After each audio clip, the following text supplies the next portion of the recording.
Captain, may I ask what you're doing? I'm about to beam out. Aren't you supposed to host a video today? You know what, Phileas? I just don't feel it. But what are we gonna do? Tell you what.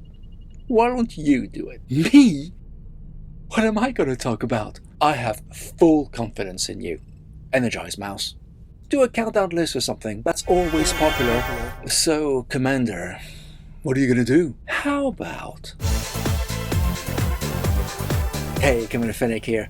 And Mouse and I reviewed many shows last year. Not just you two. Some of the rest of us did contribute as well. How could we forget? It's fair to say we wouldn't have managed it without the entire crew. All in all, we were able to review 10 series and a handful of movies to boot. Turns out we've done 94 reviews in 2022. And the majority of them were Star Trek shows. So we thought we'd do something a little different in this video. We're going to be looking at all the Star Trek series that were released in 2022 and rate them based on the pause I gave each episode in my minute reviews. Now, it stands to reason that this countdown is totally subjective, just like every countdown of this sort out there. I must say, one of the results surprised me. Only when?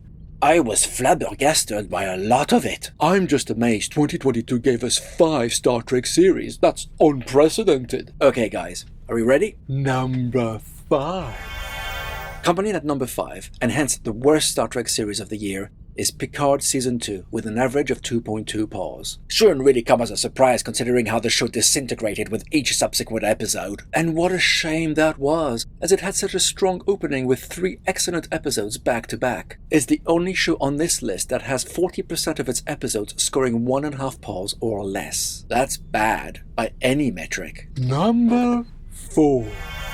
Number 4 was a surprise, as I expected it to be higher, but it's Lower Decks Season 3 with an average of 2.7 pause. I found it a fairly uneven season, with excellent episodes like Crisis Point 2 and The Stars at Night, coupled with absolute clangers like Least Dangerous Game and Room for Growth. Still, the characters are engaging, and there's a lot of potential, but it's true this year wasn't as good as Season 2. Number 3. Taking up the number 3 slot is Star Trek Prodigy.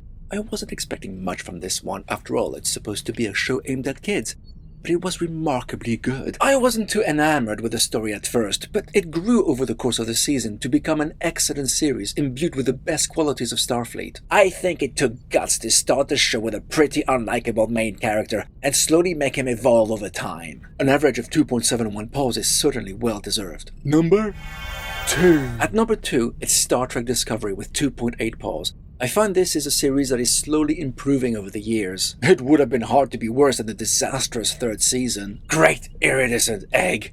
The ending of Season 3 was atrocious! McClark? Oh, I'm so upset I'm going to cry, which will make all the dilithium in the galaxy explode. McClark? Sorry. This year was a much better mystery, with a satisfying and well-thought-out conclusion, very much in line with Federation ethos. I'm actually curious to see where Season 5 takes us. Hopefully it won't be another galaxy-spanning threat. This is getting old, man. Number 1.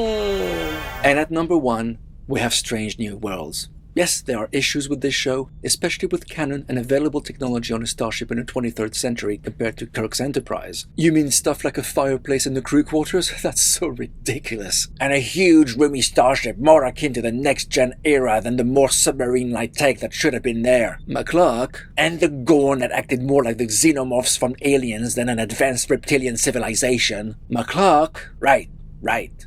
Sorry. You make good points, McClark. But it's also true that the stories and characters elevated the show above the others. It has a fresh feel to it, and its episodic nature made it fun to tune in every week, as you never knew what you were going to get. So I'm happy to give it the top spot with an average of 2.9 pause. Or am I? Number 1. Again. Yep, we're not done yet. What do you mean we're not done? 5 Star Trek series, 5 rankings. We're done. Well, actually, there's another show I need to talk about. One that may not be part of the Star Trek universe, but is Star Trek in all but name. The Orville. That show started as a hit-and-miss parody, Commander. In its first season, I would totally agree with you, but over time it morphed into an engaging and highly enjoyable sci-fi show. This year, it was firing on all cylinders and offered us 10 truly excellent episodes. Just like Strange New Worlds, each episode is mostly self-contained. They were all extremely well written, with great acting and impressive special effects, to the point that not a single episode ever got a rating lower than 3 pause. I'm giving The Orville pride of place as the best Star Trek like series of 2022. So, do you agree with our ranking? Which was your favorite show from this list, and why? Let us know in the comments. Live long, and may the Force be with you.